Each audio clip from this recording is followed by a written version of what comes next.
Welcome to the 2020 Hope Global Forum's annual meeting, America on Reset, Healing a Nation, Opportunity for All. Hi, this is John Hope Bryant, the founder of Operation Hope. This is the Hope Global Forum 2020 annual meeting, Healing a Nation, Opportunity for All, America on Reset. I'm honored to be here with a new friend, one of, I think, not only America's heroes, but really an international symbol of opportunity and hope, Jerry Yang. If you are a Silicon Valley fan, if you grew up in the last 20 or 30 years, if you're of this generation of internet savvy people, you've got Jerry in part to thank for your freedoms. Jerry is a genius, and I'm probably making him uncomfortable, but I don't care, as I like him and I'm going to tell the truth. Jerry, I think MIT named him one of the 100 innovators of the century, something like that. I mean, I'm not exaggerating.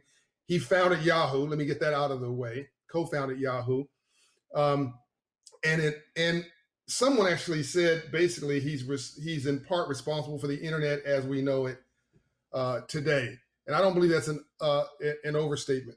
We're going to get into this, but one of the things that also astounded me was the knock-on effects of Yahoo. And everybody's got their official sort of business account. Then you got your Yahoo account, and all the heroes and sheroes I know have their Yahoo account. And Jerry was in China, his first trip there, I believe, in a long time, and he met a tour guide there, and the guy's name was Ma, and that tour guide, inspired, I believe, by Jerry, a few years later, I think, it might have been a few months later, created a little company called Alibaba.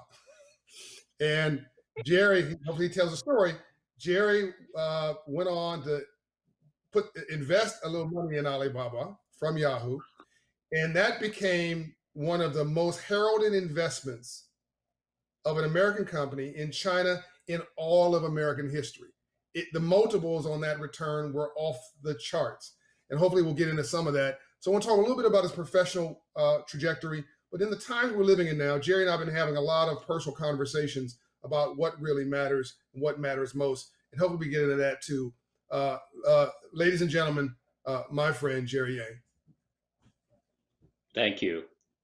Thank you, John. I should have asked for the right to speak first because you probably can't see me blushing in the webcam, but I am. And I would just say that you called me a lot of names in that introductory speech that I don't deserve. I believe you and your audience are talking to one of the luckiest guys in the world. And I consider myself lucky because, I worked hard all my life. There's no question. But the ability for a Taiwanese immigrant to come to the United States and to really live what you'd only read about in books and really is just a hope and a prayer, to go to Stanford University, to start a company like Yahoo. And as if that weren't enough, I was lucky enough to be part of that early, like you said, early internet revolution in China. But even to this day, I'm an investor in early stage companies. I've been really just inspired and quite frankly, learning a ton from our entrepreneurs that I get in touch with every day. So you won't find a luckier person than me to be going through what we've gone through and what I'm going through now. And quite frankly, 2020 is one of those years that I think we will all look back and realize that there were deep introspection, and the conversation you and I have been having and the lessons I've been learning from you have been transformational for me. So it is my honor to be here in front of your audience. I wish we could be doing this in Atlanta. But really, I think it's an honor to be called your friend, and I take that very seriously, and I hope I can live up to it. No, you're the real deal, Jerry. You're authentic, and every one of our conversations has been precious and special. And the first time we had a real conversation, Jerry was just sitting there, just hit his notepad, just writing stuff down. And here's a guy who's straight up engineer, like left brain all the way, who took a 40% flyer from Yahoo on a little vision called Alibaba that turned into almost an $8 billion return. uh, Unbelievable. And then doubled down and made another investment after that. Again, one of the best investments in American investment history, in Yahoo's history. And Yahoo was originally called like Jerry and David's Worldwide. What's the name of it? Jerry and David. David and Jerry's Guide to the World Wide Web. And David Philo is my co-founder, and he is even more left brain than I am, and he did not want his name on anything. He did not want to be associated with anything publicly. So when I changed the name of the website to Jerry and David's Guide, or David and Jerry's Guide to the World Wide Web, he's like, "Oh, no, we gotta take that. We gotta take my name off of this thing." So I remember we spent all night one night going through the dictionary online and just trying to figure out what we're going to call it. And the word Yahoo really stood out to us because if you look up in the dictionary, Yahoo means somebody who is very uncivilized, very uncouth. It described us. And David grew up in Louisiana, and he said, "Look, I was called a Yahoo growing up." So it was perfect. We gave ourselves the title Chief Yahoos, and just really never took ourselves seriously. And I'll tell you one quick funny story. Our first venture capitalist is Mike Moritz, from Sequoia Capital, who's now a legendary venture capitalist in his own right, having done so many more deals after Yahoo. But he gave us a check. If our first funding was like $1 million, and we're a couple 20-year-old somethings have never seen that much money. And I said to Mike, I said, do you think we should change the name Yahoo, because nobody's going to do business with a company called Yahoo? And he looked at me in my eyes and he says, "Look, if you change that name, I'm taking that check back and tearing it up." So, it just goes to show it takes a village of people with similar passion, vision, and Mike was one of those guys that really saw the potential of Yahoo very early on. Yeah, and it shows also the power of cool and the value of cool. Jerry and I think we're cool, and because it's a Silicon Valley interview, we were going to both sport T-shirts today at this very proper event. And luckily, Jerry's wife said, "No, you're going to put on a suit coat and be intelligent. People are watching you as any role models, not just both your humor." So I thank your wife. Behind every successful man is an exhausted woman. So again, to get this out of the way, just for anybody who thinks he had a silver spoon in his mouth, he came here, I believe from Taiwan, and his mom and brother didn't speak English. The only word he knew was shoe. Is that right? Shoe. The only U.S. word, only American word he knew was shoe. I don't know where that came from. That's another hour-long interview, but it was shoe, and he learned English in 3 years. Jerry did, and this just shows you again this up from nothing spirit. My new book of Jerry thought he was a winner before he won anything, and a lot of that came from his family. And a lot of Jerry and my conversation is about the privilege that he had because just of how he was raised and the environment that he was raised, where he just knew he was a winner. He just had to go win something.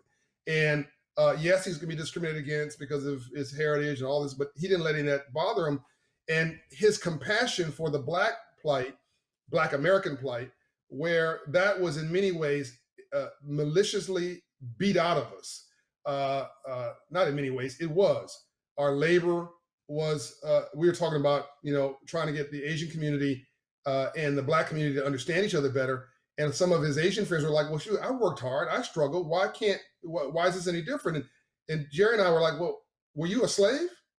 Were you enslaved on American soil? Like, did somebody literally take the labor from your hands and put it in somebody else's pocket?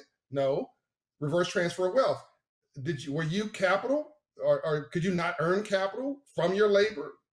Did somebody deny that?" So there were clear differences, and Jerry was the first to say, "No, there are distinctions here that makes the African American struggle different. We need to build bridges to each other, because look at what's happened when Black folks have been given the playing field that's been leveled with. They've exceeded, of course, of the arts and sports being two examples, and hopefully technology to come." And I think the last thing I'll say about you, Jerry, and then you can take this wherever you want from what all I'm saying is I define somebody's. I think challenges reveal your character, doesn't build your character, it reveals it. And Jerry had a little controversy in China where basically somebody was arrested because of information that Yahoo felt they had to legally give. Anyway, later on, that was the law, and he was trying to apply that. But later on, Jerry, after meeting with the families, again, listening and hearing and feeling, not just left brain, right brain, Jerry said, this is not right. And we need to do something to give voice to the voiceless. And he created a fund. I'm going to call it a dissident fund, but it was probably something more elegant than that. And that fund ultimately helped to create a museum and other things that are now led by people who feel they need a greater voice. Again, all these are to me examples of the person and the character and the integrity. So, Jerry, what's on your soul these days? And we're in a interesting point. John, I can listen to you talk all day, and when you can say good things about me like you are, I can listen to you talk all day about me. So, but I think you captured well. My approach to life has always been it's a journey about learning, and I tend to think of myself as somebody that have my own thoughts and my own direction. I don't always do things that people expect me to do. And I think it takes a little bit of that to be an entrepreneur. It takes a little bit of that to build companies that has, and it takes a little bit of that to spot people who want to build companies.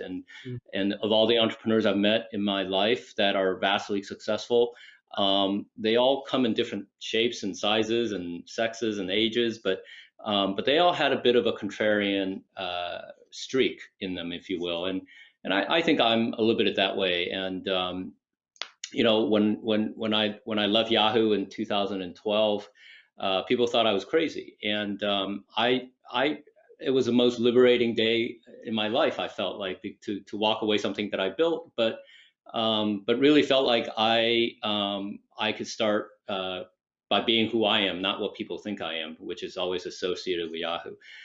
So I've always wanted new challenges, and I'll be frank with you. I think as an entrepreneur and as a technologist and largely a business person, I've been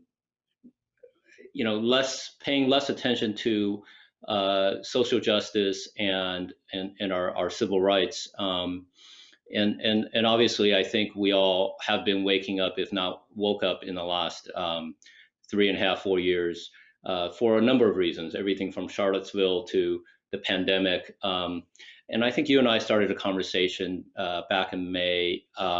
There was a PBS documentary on Asian Americans. It was a comprehensive 5-hour series. And I forced my family to watch it and myself to watch it, thinking in my head I already knew everything in that Asian American documentary. And I learned more from it about the plight of Asian Americans in America, whether you're South Asians like Indians, obviously the Chinese Exclusion Act going back to the 1800s, to the Japanese internment, to the Koreans. At every opportunity when America finds it inconvenient to have Asians in their soil, something exclusionary and something discriminatory and something racist was done to them. And I don't do this for myself. I think people look at somebody like me and says, well, you're you're wealthy, you're doing all this stuff. But I look at my kids who are Asian Americans. My wife's Japanese descent. They don't really identify Chinese or Japanese. They like the food. I look at my friends' kids who are mixed races or they're Asian, but they're treating America as home. And I feel like 150 years later, after the railroads were built, the Asians don't have a unified voice when it comes to talking to our government or talking to this country as a whole. So we have a lot to learn from other minority groups, and I think if anything positive that can come out of this, year of misfortunes and disasters is, I hope people of color and minorities and people who are underrepresented, and there are plenty of Asians that are also not as well off as those of us who are managed to be successful. That we all see each other's, identify with each other's past, we learn from each other's past. What I learned from you about the reversal transfer of wealth, and about the amount of capital and wealth that was built on the backs of American slaves. These are all things that I never thought I would learn, and I'm doing it as part of my journey, as I said. And if I can do something good out of it, great. But I kind of march to my own drumbeat, and I just hope my upbringing, my moral compass, and my what I am learning about what's wrong or right continue to guide me. Yeah. Well, Quincy Jones once said that God gave you 2 ears and 1 mouth, so you listen twice as much as you talk. And you're a great listener. And I think that's one of the reasons you're so smart. What have you learned in the last 12 months? What have you learned from the African American experience that can help the Asian experience in the way in which you just described? And what have you learned about the human condition in the last 12 months that you hope will reinvent itself or advance itself to help the world going forward? I guess the third question is, and you're so smart, you can stack this in your brain. What advice, counsel, or direction do you have for leaders today? John, I'm a little bit older than you, and my memory is not what it used to be. So you keep stacking them up, you're gonna get mumble jumble coming out of me. Look, I really, in some ways, I am trying to do some work around really figuring out how Asian Americans can have more of a national voice, have a seat at the table, whether it's representation, whether it's thinking about collective issues around racism. And these are issues that are on the rise, rather than things that maybe 20 years ago people wouldn't have noticed as much. And so we are learning from our counterparts and the African American community, or the Jewish American community, or the Latinx community. And the word that always comes to mind that we learn from these other communities is that you have to have a multi-generational strategy, right? And a lot of our Asian American philanthropies and community efforts are based on people and their sort of lifetime. And if they retire or if they move on, then a lot of efforts stall or stop. And when we look at the African American community, Thurgood Marshall was planning on court cases that didn't come to fruition for decades. And so you have that kind of vision to say we have to have decades long of thinking about what's the best way to keep advancing the Asian American opportunity, interest, fairness, equality, whatever word you want to use. That's something that we learned, that we don't have something that can survive the test of time. I'm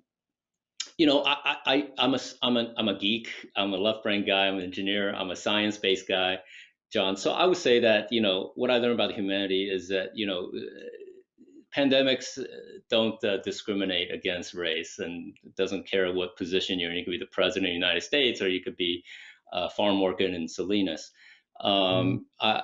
I don't think the environment, and whether you want to call it global warming or the warming of our climate, is up for debate. It's one of those things that's happening, and our future generation depends on it. And so I can't help but think that we have to act more as a united group of human beings than the divide and conquer that we've seen. And I think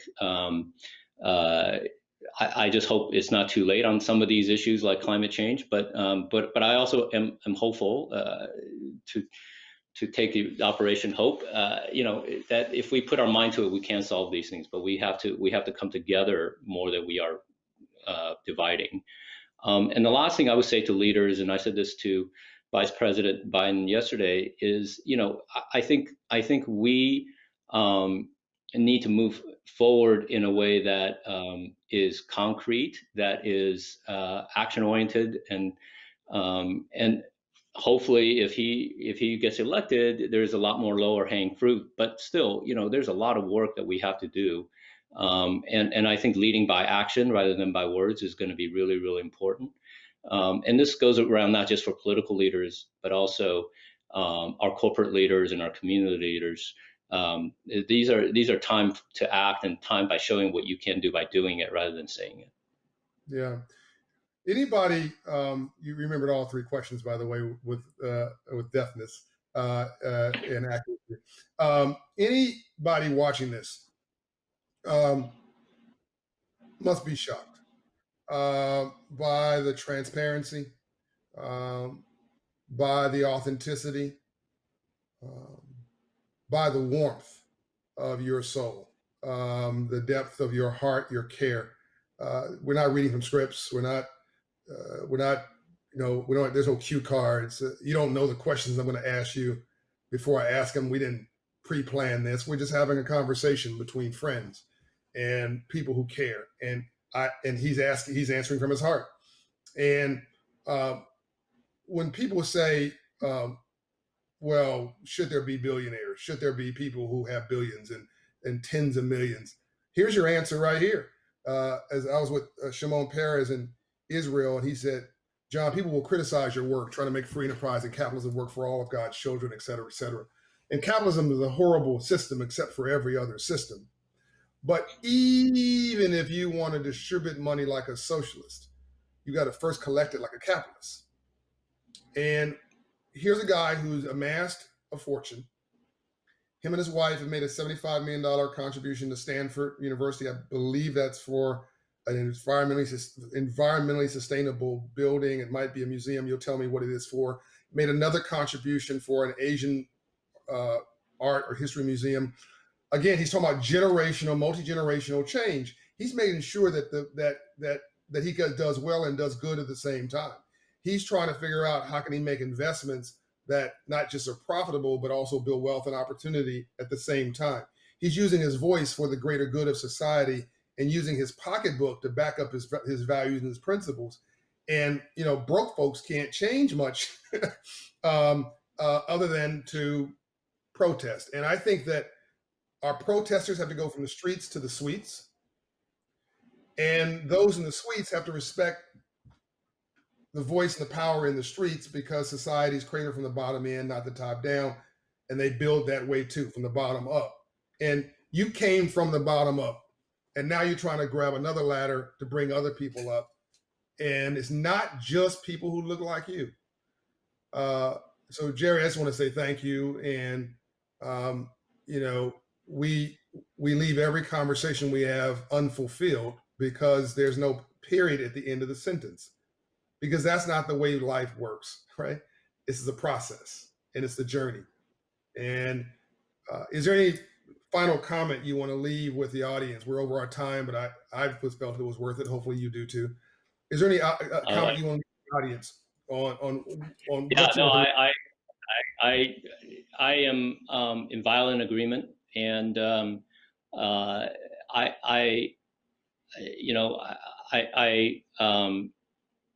I just hope people keep the three things that you have said in mind, which is, we're in the resetting period. We need to heal, and we need to generate opportunity. Opportunity is the thing that, every day, every moment I think about, that keeps me going, in the sense of, it could be a small opportunity. The opportunity to go pick go pick which burger I want for lunch is it keeps me, keeps me salivating, right? So I just want people to think about this as a way of finding ways to create opportunity for each other, finding ways for creating opportunity for our country, and doing it together, and not at the expense of a zero-sum game. And John, I applaud the work you're doing, and I really do think that by really doubling down on our beliefs in prosperity and doubling down on our beliefs in creating the right amount of incentives so that people can work hard and succeed, this will be a better place, and it'll come. And we just have to have